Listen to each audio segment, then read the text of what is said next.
love her dearly, and she changed me in so many different ways. That being said, we broke up.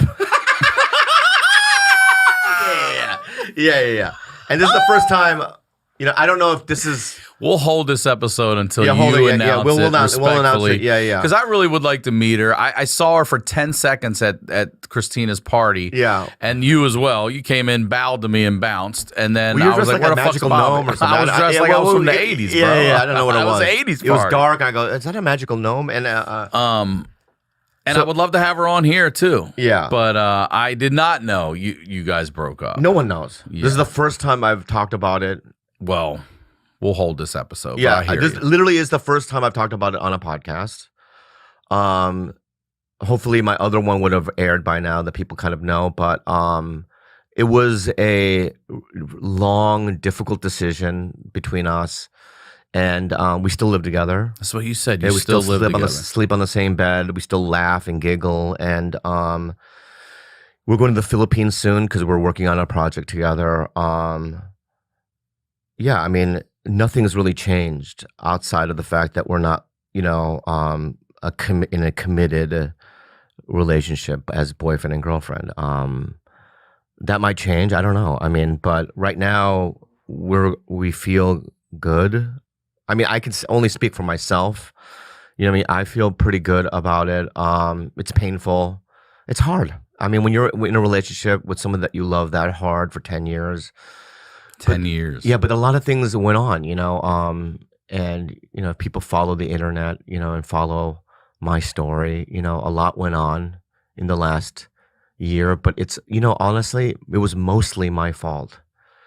And I'll tell you why. A couple of years ago, maybe 3 years ago, before the pandemic, I could see myself out of the relationship in terms of like giving her what she needs. Women, they need cuddles, they need attention, they need intimacy, they need all the, and I was not giving her anything. I was just playing video games and like watching porn all day, you know what I mean? And she would say, every day, she would cry and be like, what about me? What's going on? And I'd just be like, I'm just not, I don't know, I'm going through something. I would make some sort of excuse, and in the last 2 or 3 years, we had sex maybe twice. What? Yeah.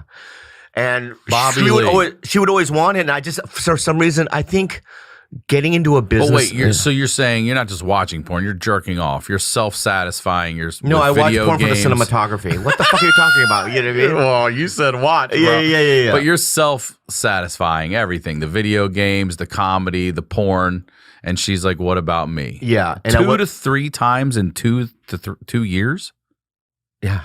Wow. You reflect at your behavior and what caused all this, and she's getting a lot of things on the internet, you know what I mean? And I have to take 95% of the blame, really, I think, I really believe that. I regret so many things, I regret a lot of things. I'm not even specifically to her. I've regretted things in my life, in my career, in other ways, you know what I mean? There's a lot of regret there, but at the end of the day, I'm just authentically trying to be myself, and I'm literally doing the best I can. I really am. I do therapy every week. I have a psychiatrist once a month. I go to AA meetings. Good. I do everything I can. I've always been into self-improvement. I've always been into seeing where my behavior is and where I can change. Am I a fucked up guy? Yeah. Do I have problems? Oh yeah. A lot of problemos. You know what I mean? But so it's life. And from now on, I'm just not. I think I'm unfuckable. Because I've never gotten a DM, and I've never gotten a DM. You said this to me. Never gotten a DM. I mean, Not I've a had titty, girls. nothing. That's what I'm saying. Yeah. I've had girls that just send just titties. Like, hey, here's some titties. Thought you could start and your that's day so off right. kind I'm of them like, to do that. Yeah, thank it's so you so kind much. of them to do that. Yeah, I've never gotten a shoulder blade or a finger or nothing from a woman, but it's fine. But I told you, once you say you're single and you say that, you're opening the floodgates.